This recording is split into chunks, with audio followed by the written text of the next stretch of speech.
The Sunrise security compound loomed against the night sky. The Carrion Eaters waited in the biting chill of the yard, tense with anticipation.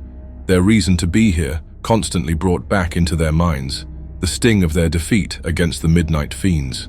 They stood silent, each lost in their own thoughts, an assembly of shadowed figures eager to reclaim their pride. Elsa York's heels clicked against the concrete as she strode toward them.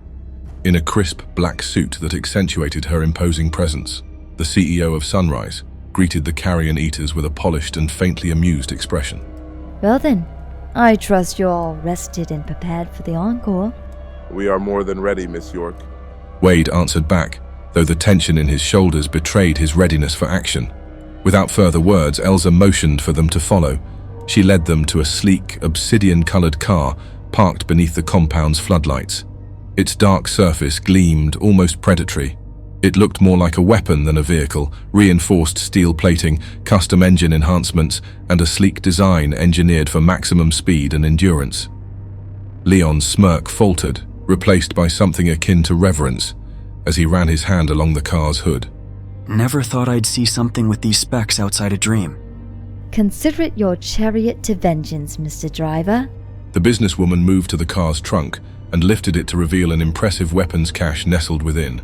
Shotguns with armor-piercing, explosive and dragon's breath rounds, sets of reinforced armor and combat gear to withstand anything a small combat force could throw at them. The Carrion Eaters stared, impressed, but Javier couldn't resist. He snickered, giving Elsa a lazy, mocking glance. Look at you, the money girl. Playing soldier. Cute. I figure you just, sign the checks. Elsa paused, her smile fading into something colder. Money, Mr. Chavez, is like pure gold. Soft, malleable, weak. Alone it means nothing.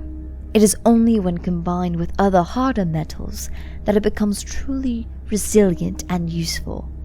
I'm not funding this fight merely for the thrill. I'm going to guarantee that the tower will annihilate the King's Court and reign over Dreadford forever. A low mechanical hum broke the tension. A dark figure stepped from the shadows, the unsettling blankness of her doll-like mask catching the light. She stood still, haunting and composed, with an almost spectral presence. This is a sculptress. The preacher has sent her as the final addition to your little project. She'll be joining your crew, Elsa said. The Carrion Eaters exchanged wary glances. The sculptress inclined her head, a gesture that might have been courteous if not for the unsettling blankness of her mask. The Midnight Fiends have been sighted near the circus grounds on the outskirts of Dreadford, the sculptress said, her voice carefully devoid of inflection and distorted by a modulator with an unnerving metallic lilt. Guess we'll see what you bring to the table. Remember, the tower's plans go beyond simple vengeance. We need captives, not ashes, Elsa said. With a final nod, she turned away, leaving the Carrion Eaters as they loaded their gear and settled into the car. The compound's gates opened, and the engine roared to life, purring with lethal promise.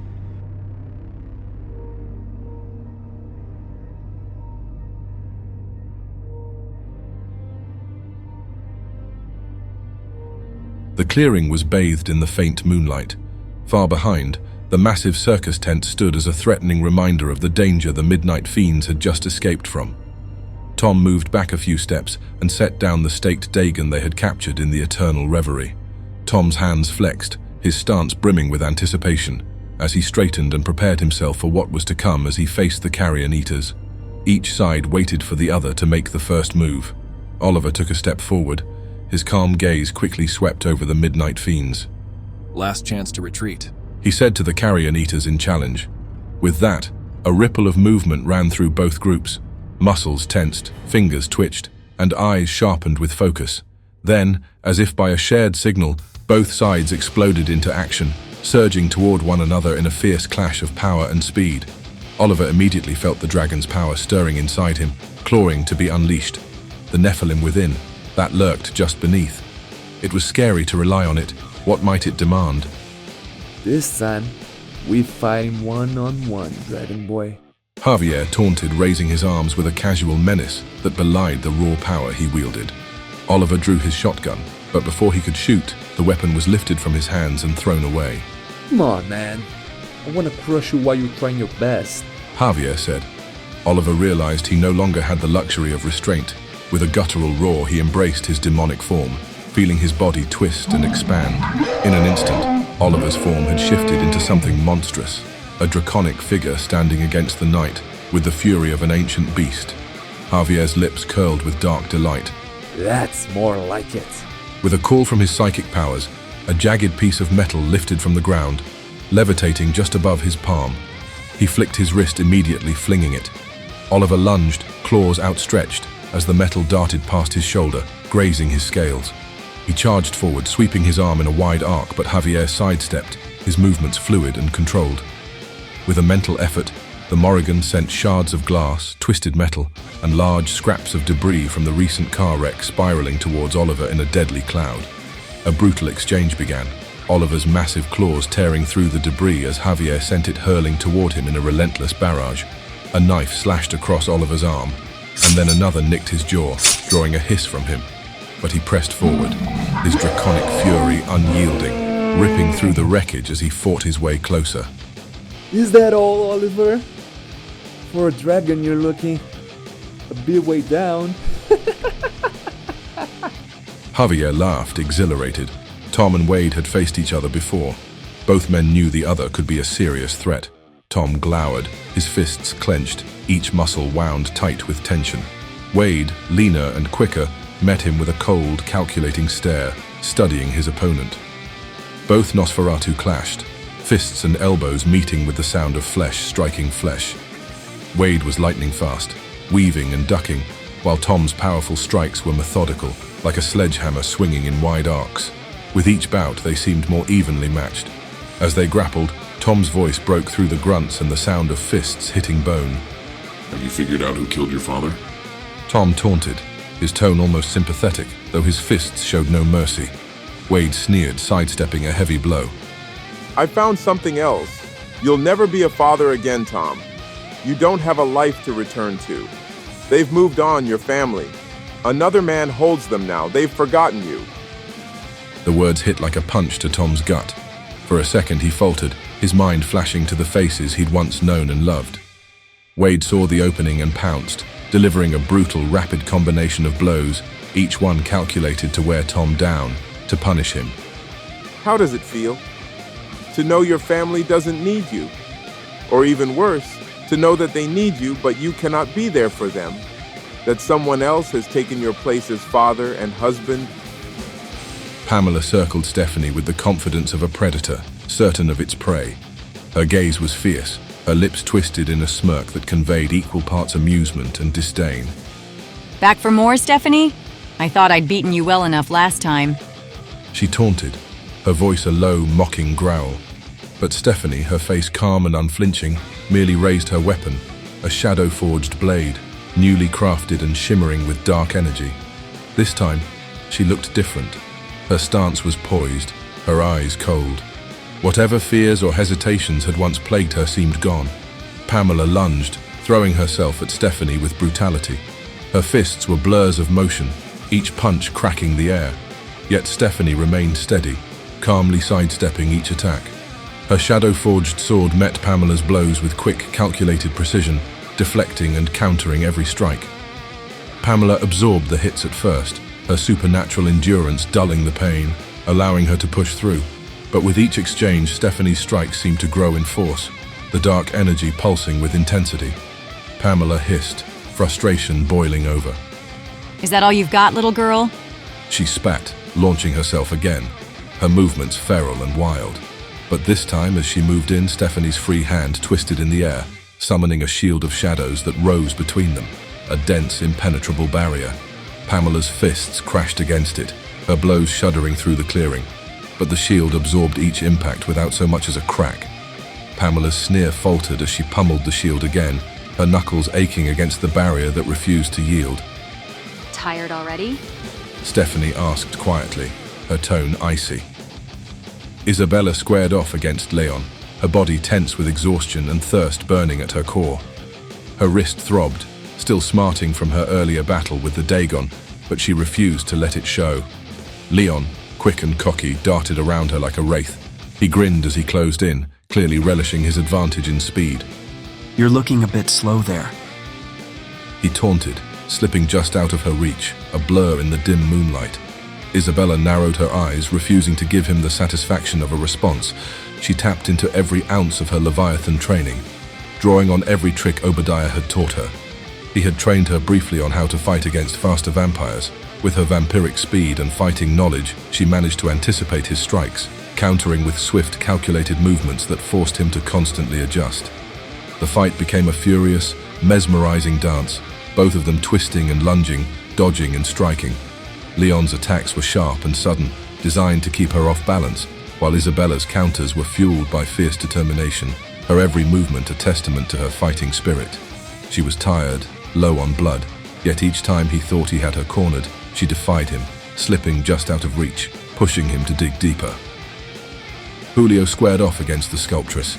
He could sense the weight of her magic, a commanding power that filled the air around her like a dark fog. He was not used to fighting against other blood mages. His soul filled with unease as he took in her doll-like mask and the eerie calm she projected. Her cloaked face gave nothing away, yet somehow the familiarity of her presence gnawed at him. In a swift movement, he summoned flames from his hands, a blaze flickering to life. With a sweeping gesture, he hurled the fire at her, only to watch as she raised her hand, forming a wall of solid earth that smothered his attack with ease. The flames fizzled against the barrier, leaving him momentarily stunned. The sculptress tilted her head. Oh, Julio, so eager to strike without patience? You've always been impulsive. She mocked, her words wrapped in a cold, haunting familiarity. Gritting his teeth, Julio shifted tactics. He summoned a powerful gust of wind that easily bypassed the barrier of earth. But with a fluid motion, she conjured a torrent of water, twisting it around her to form a bubble. The air attack dispersed as it hit the bubble. With a gesture, she countered, using the water around her as a whipping current to strike Julio like a blade, forcing him to sidestep to avoid her attack by an inch. And you're always so flashy, spreading yourself thin instead of learning to mold yourself to your surroundings. She continued, amusement tinged with disdain. Each movement of hers was calculated, as if she knew every spell he would throw at her. A wave of dread settled over him as he pressed forward, trying to gain an edge, but her counters were swift, practiced. She was reading him, his style, his weaknesses. She was not simply powerful, she knew him. You are nothing but a coward hiding behind a mask, he said, his voice edged with defiance, disguising his hesitation. Suddenly her hands sank into the earth and Julio felt the ground tremble. The soil split, and a massive earthen construct began to rise, towering over him with a hulking form. It was rough, yet radiated raw strength. The creature lurched forward, each step a heavy, resonating thud as it bore down on him. Julio summoned a blaze, sending tendrils of fire to engulf the lumbering giant, but she swiftly doused his flames with a rush of water. His frustration mounted as he tried to evade the construct's swinging arms, their force enough to splinter trees. Desperation tightened his movements as he drew on every ounce of his blood magic, filling the air with swirling wind and fire, hoping to break through her defenses. He conjured a shield to protect himself each time the magical construct attacked. The sculptress only watched, bemused, letting him exhaust himself in a frenzy of spells. When his energies began to flag, she took a step forward, closing the distance between them with unerring calm. Why are you doing this? Julio asked, voice ragged, desperation leaking into his tone. To save you, she said in a loving tone. With a silent command, the construct stopped, and the sculptress reached up, slipping her fingers beneath the edge of the mask. As she removed it, the familiar face beneath was revealed, leaving Julio paralyzed with shock. Oliver swatted through the projectiles, shattering some and deflecting others, his massive arms shielding him as he pushed through the onslaught. He lunged at Javier, slashing through the air, but the Morrigan dodged with a preternatural ease, his grin only widening. Javier's telekinesis intensified, whipping the debris into a cyclone around Oliver, trapping him within a whirlwind of jagged metal and shattered glass. Oliver roared, his draconic fury building as he strained against the telekinetic force. He managed to push through for a moment, one swipe of his massive claw almost catching Javier's side. But the Morrigan quickly retaliated. He hurled a length of steel straight at Oliver, sending it rocketing toward him with the force of a missile. It struck Oliver square in the chest, knocking him back a few paces as he roared in frustration. The draconic might within him surged with a new burst of force, but he was slammed back into the cyclone. Not so tough now, huh? Javier jeered while he used his power with reckless abandon, twisting steel into missiles and sending them flying with deadly force. Each strike like a hammer blow, emboldened by his newfound strength, Javier grew manic, unhinged by the power at his fingertips.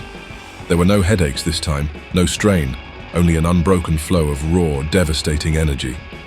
Each telekinetic attack grew stronger, faster, battering Oliver from all sides, until he faltered, forced to his knees under the weight of Javier's relentless assault. With one final crushing telekinetic strike, Javier sent Oliver crashing into the ground, the monstrous draconic form battered and spent. A smug grin spread across Javier's face, marking the amusement of having brought a dragon down. As he stood over his fallen opponent, the thrill of victory ignited his spirit as Oliver's unconscious body returned to human form. Tom's grip on himself weakened, Wade's words burrowing under his skin. His strikes became sloppier, each swing leaving him open to Wade's attacks, every missed punch fueling Wade's relentless counterstrikes. Wade landed a savage hit to Tom's jaw, knocking him back, his own confidence growing with each of Tom's stumbles. But then Tom's gaze hardened. He drew himself up and leaned in close enough that Wade could hear the low, dark whisper. You think I'm your enemy, but your real enemy is standing at your side. Wade's eyes narrowed. What are you talking about? Tom nodded toward Stephanie, still locked in her own vicious fight against Pamela. It was her boyfriend. He killed your father. He did it on Don Vittorio's orders, and she knew it all along. Wade's face shifted, the pieces falling into place as he followed Tom's gaze. The realization flickered through his eyes, confirming the suspicions he'd buried deep. A dark rage simmered beneath the surface, but Wade pushed it down, tucking the revelation away. His gaze returned to Tom, cold but with a hint of gratitude, the words slipping through clenched teeth. Thank you. Then, without hesitation, Wade delivered a punishing blow to Tom's ribs, a strike so powerful it cracked bone. Tom felt his chest shudder under the impact, and with one final groan, he sank to his knees, brought down by both the physical blow and the crushing weight of Wade's words. A snarl escaped Pamela as she pulled back, feigning retreat before surging forward with her hands extended, aiming to rip the weapon from Stephanie's grasp. She committed fully, her weight pushing forward, expecting her usual overpowering ferocity to overwhelm her opponent. But Stephanie was ready, shifting with precise control. In one swift move, her shadow-forged sword elongated and morphed, twisting into a monstrous two-handed weapon. Pamela barely had time to react before the blade came down with brutal force. The strike connected with her skull, a sickening crack echoing as the shadow-forged blade splintered on impact, its pieces shattering against Pamela's head and sending her stumbling backward, reeling from the shock. Spots blurred her vision, but Stephanie gave her no time to recover. From the darkness, Stephanie summoned an axe, its blade sharpened to an otherworldly edge. Without hesitation, she swung, the weapon cleaving through the air with deadly precision. Pamela grunted as the first blow struck her shoulder, her supernatural resistance barely holding against the force. The second swing cracked against her ribs, her body lurching with the impact. With a final devastating strike, the axe broke against Pamela's side, shattering upon contact. But it was enough. Pamela's form wavered, her strength draining as she sank to her knees, dazed. Her fierce gaze dulled, and with one last unsteady sigh, she slumped forward, her body hitting the ground. The vicious warrior was still, languid by Stephanie's hands. Leon's speed was relentless. Like a storm, Isabella couldn't quite escape. He slipped behind her, aiming a quick strike at her back, and though she spun around to block, her injured wrist buckled, sending a jolt of pain through her arm. She faltered for a fraction of a second, and that was all Leon needed. In one fluid motion, he lunged forward, the knife in his hand poised with deadly precision. Isabella saw it coming, her instinct screaming to dodge, but her body, drained, fatigued, couldn't move fast enough. She locked eyes with Leon in that fleeting moment, her defiance unwavering even as he drove the knife into her chest. The world dimmed as the cold steel pierced her heart, freezing her in place. Leon stepped back, watching as her form stiffened, her face a mask of fierce resolve, even languid. Christina? Julio whispered, barely able to believe his own eyes. She smiled, a bittersweet expression. Yes, my love. she replied softly, holding his gaze as she shaped an earthen stake with a twist of her hand. She stepped closer, her expression tinged with a chilling tenderness. Ready to go home? Julio's relief at seeing Christina alive burned brightly, but it was quickly shadowed by a sense of dread as her words took root. She stood before him, unchanged yet utterly transformed, like a phantom who had clawed her way back from oblivion only to become something unrecognizable. Christina, you are alive. But why are you here with them? The tower, it's a nest of violence and bloodlust. You don't have to do this. Come with me, he said, his voice trembling between disbelief and hope, a plea threading through his words. She shook her head, her smile colder now, her gaze unwavering. Julio, I've seen enough of the court's games to know I want no part of them. And what about you? Her eyes gleamed with something darker, a quiet bitterness he had never seen in her before. Still caught up in the vampiric politics? The endless loyalty to House Ashkari, bending to the whims of the king and his court? Christina, I did what I had to do to give you a chance. I wanted to save you. But the tower, it's poison. They'll use you. You don't know what they're capable of. He took a step closer, hands reaching as if to grasp onto something solid in this unraveling nightmare. Oh, Julio, I know exactly what's coming. I chose this. I'm not some naive girl playing at heroism. They are preparing, Julio. There's a reckoning coming, a storm that will tear through everything. Julio felt the weight of her words settle into his bones, the quiet resolve that had taken root within her, a stark reminder to the woman he once knew. Oh, so that's it? You're going to unleash this storm of them? Let the tower consume everything in its path? Enough, Julio. A strange music echoed from the darkness, cutting her off. The haunting sound rolled through the clearing.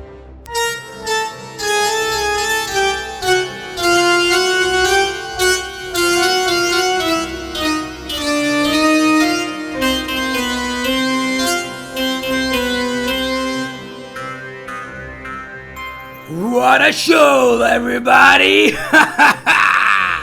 Boomed a figure stepping into the half-light.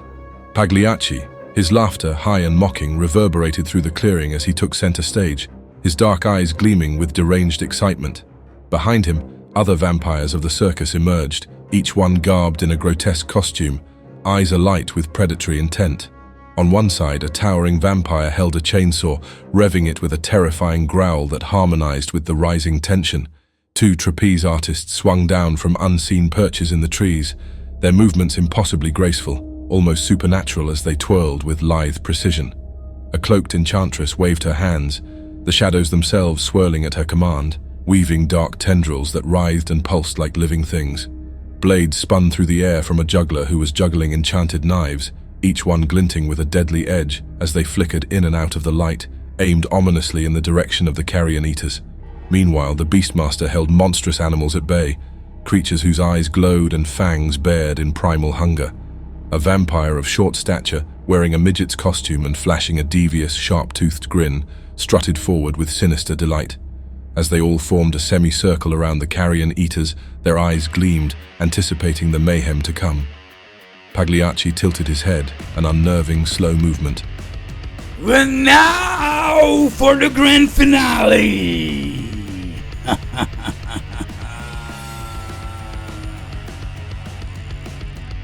He cackled, his laughter growing louder, laced with a cruel mockery. Let's dance. The dance of death. His hands flared open, gesturing to the Dagon still staked to the ground. A wolfman approached and pulled the stake from the Dagon's chest. With a guttural snarl, the beast awoke, joining the ranks of the circus crew. Before any of them could react, the circus struck like a storm unleashed. The vampires sprang forth with a ruthless fury.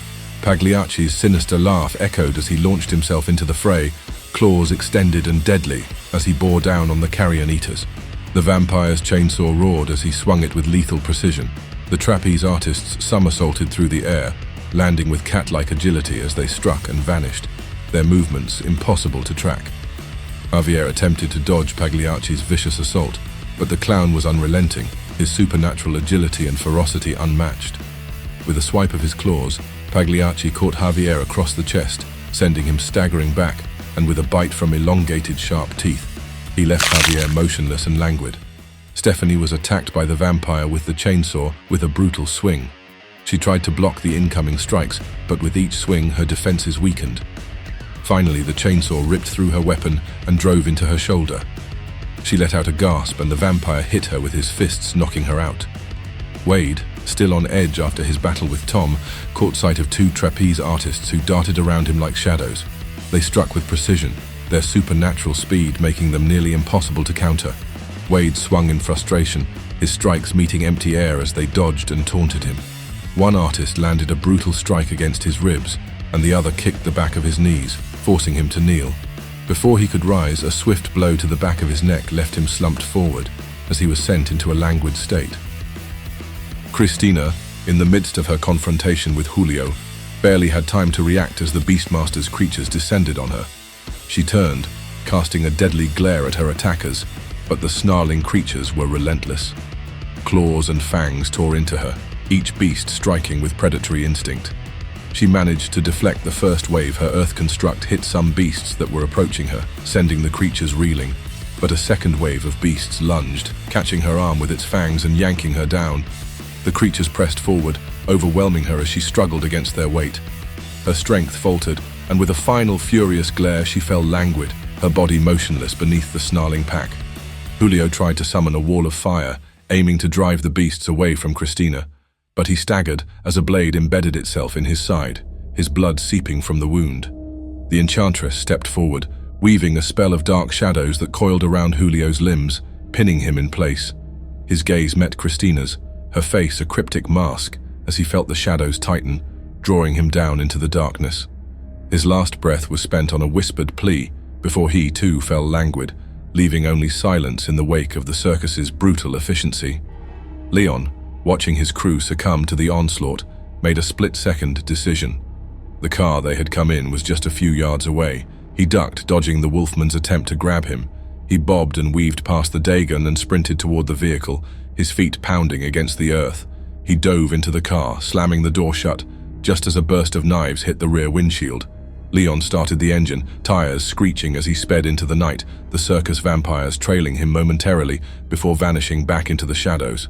He glanced in the rearview mirror. He caught a final glimpse of the clearing, the twisted figures of the circus descending upon his allies, each of them crumpled and lifeless on the ground. He clenched the steering wheel, the shock coursing through him. Wasn't the circus allied with the tower? Does this mean the circus is betraying the tower, or is tower betraying the Carrion Eaters? Leon drove away, his mind racing. No, Oppenheimer had freed them from Dead Man's prison. The Archons are not betraying his crew. But how could he show his face to them and ask for another rescue operation? He had to solve this by himself. He needed to prove he was worth the blood he spills. There was one person who might help, who was missing from the fight tonight, the one who had been kicked out of the Midnight Fiends but might still care for them, the one who could possibly provide answers in this twisted mess. Leon gritted his teeth only thinking of it and steered the car with purpose. He was going to ask for the help of the last person in this rotten city who would give it to him, Daniel Reed.